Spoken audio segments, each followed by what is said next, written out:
Ressoa meus elétrons, tudo positron? No último vídeo a gente fez uma pequena introdução sobre química, vimos que ela está extremamente aplicada ao nosso cotidiano e falamos sobre a sua base, que é a matéria. No vídeo de hoje a gente vai discutir sobre as propriedades dessa matéria. Vamos lá? Quando a gente fala de propriedades da matéria, a gente está falando das características que essa matéria apresenta. E essas características podem ser divididas em dois tipos: características gerais ou características específicas.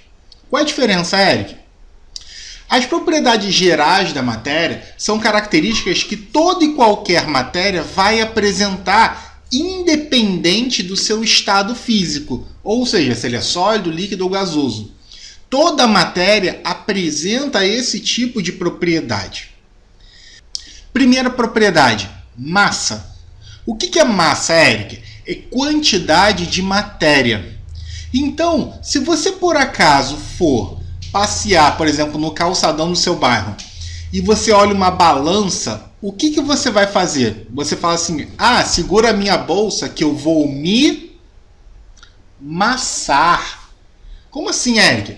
A balança, ela mede massa. Ela não mede peso. Por que, Eric?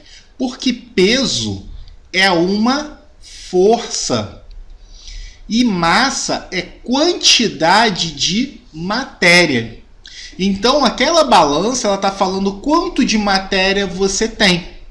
Se você for medir a sua massa aqui na Terra, ou na Lua, ou em Marte, vai dar a mesma coisa, vai dar o mesmo valor. Se você for medir o seu peso, o peso ele leva em conta a gravidade. Então, a gravidade, a força da gravidade na Terra é diferente da Lua, que é diferente de Marte, por conta da aceleração da gravidade. Então, quando você está numa balança, você está se massando. Beleza? E quais são as unidades básicas de massa, Eric? A unidade básica de massa é o quê? No sistema internacional, que é um sistema de medidas usado no mundo todo, que a gente sempre faz os cálculos, é o quilograma. Mas a gente pode trabalhar também o quê? Com outras unidades. Por exemplo, a gente pode trabalhar com grama, a gente pode trabalhar com a tonelada e por aí vai.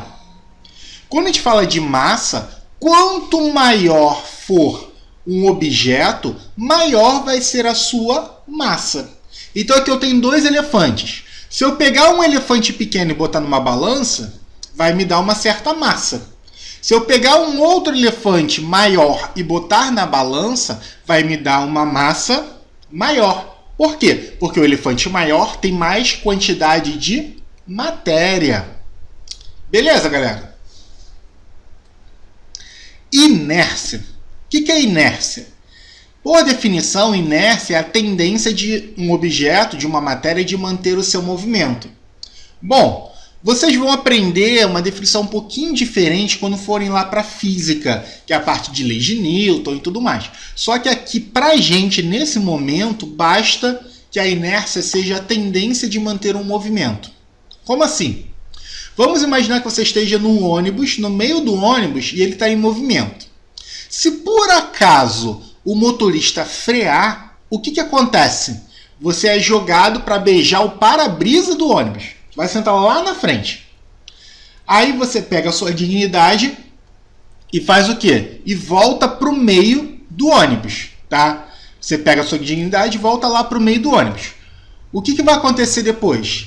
Aí o ônibus está parado. Aí você vai lá, segurou no meio de novo. No momento que aquele motorista arrancar, o que vai acontecer com você? Você é jogado para trás do ônibus. Agora você vai beijar o quê? O banco traseiro desse ônibus. Por que isso acontece? Porque os corpos tendem a manter o seu estado, seja estado de repouso, seja estado de movimento. Então, no momento que o motorista freou, você estava com uma velocidade, o seu corpo tendeu a continuar com aquela velocidade. Então, você é jogado para frente. Você mantém o seu movimento. Quando você está parado e o ônibus anda, a sua tendência é continuar parado. Então o seu pé fica parado e o ônibus anda embaixo de você. Por isso que você é jogado para trás. Não é você jogado para trás, você simplesmente ficou parado, o ônibus que andou. Então a segunda propriedade geral da matéria é inércia. Toda matéria apresenta inércia. Tranquilo? Volume. O que é volume? É o espaço ocupado pela matéria. Ou seja, é o quanto de espaço aquela matéria vai ocupar, vai preencher. Então tem duas bolas, uma bola cheia e uma bola murcha. Qual dos dois ocupa maior volume? A bola cheia. Então eu sei que a bola cheia, ela ocupa o quê? Maior volume. Por quê, Eric? Porque eu tenho mais matéria ali dentro. Então, se eu tenho mais matéria, para o mesmo objeto, o que acontece? O seu volume vai aumentar.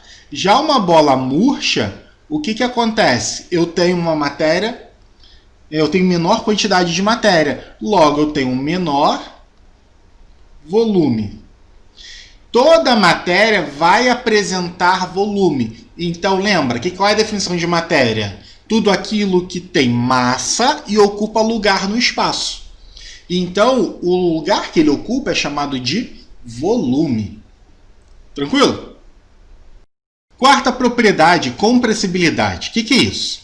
É a capacidade de você conseguir reduzir o volume da matéria aplicando uma força externa sobre ela. Como assim? Vamos imaginar que eu tenha uma seringa. Aí eu coloco o dedo numa ponta da seringa e boto o dedo no êmbolo da seringa, na outra ponta. E começo a pressionar. O que vai acontecer? Você vai perceber que a seringa ela vai começar o quê? A diminuir o seu volume interno. Aquele ar que tinha ali dentro começa a diminuir o seu volume. Logo, o que está acontecendo? Você está comprimindo aquele ar. Você comprime, comprime, comprime, vai chegar uma hora que vai ter uma pressão tão grande ali dentro que aquele ar que estava ali dentro, que tem água, aquela água de vapor vai virar líquida. Por quê? A gente vai ver que o líquido ocupa um volume menor que o gás, que o vapor. Então, você consegue comprimir aquela matéria fazendo o quê? Aumentando a força externa. No caso, a gente está aumentando a pressão. Então, a compressibilidade é uma propriedade que toda e qualquer matéria apresenta, seja em maior quantidade, seja em menor quantidade, mas toda matéria vai apresentar. Quinta propriedade, elasticidade. O que é isso? É a propriedade da matéria de retornar à sua forma original quando você cessa, ou seja, você para de aplicar a força externa. Como assim, Eric? Aqui. Imagina que você tem uma mola. Aí você começa a pressionar essa mola. O que ela faz? Ela reduz o seu volume. Ou seja, comprime. Quando você cessar a força, o que vai acontecer com essa mola? Ela vai tentar retornar para o seu estado original. Então ela vai fazer o quê? Vai aumentar o seu volume. Então ela apresenta o quê? Elasticidade. Toda matéria apresenta elasticidade. Se você fizer isso com a mola, você consegue ver mais facilmente. Mas funciona com cerâmica, funciona com líquidos, funciona com sólidos, funciona com gases. Então, tem elasticidades que eu consigo enxergar, tem elasticidades que eu não consigo enxergar. Eu preciso de um microscópio e um outro equipamento. Mas toda matéria vai apresentar essa propriedade. Tranquilo? Impenetrabilidade. O que é isso? Duas matérias não podem ocupar o mesmo espaço ao mesmo tempo. Então, Eric, como assim? Você consegue penetrar uma parede? Você consegue atravessar paredes? Não. Por quê? Porque a parede ela é feita de tijolos ou madeira e ela apresenta o quê? Ela apresenta a matéria e está ocupando um determinado lugar. Para você ocupar aquele lugar, você precisa retirar aquela matéria para poder passar.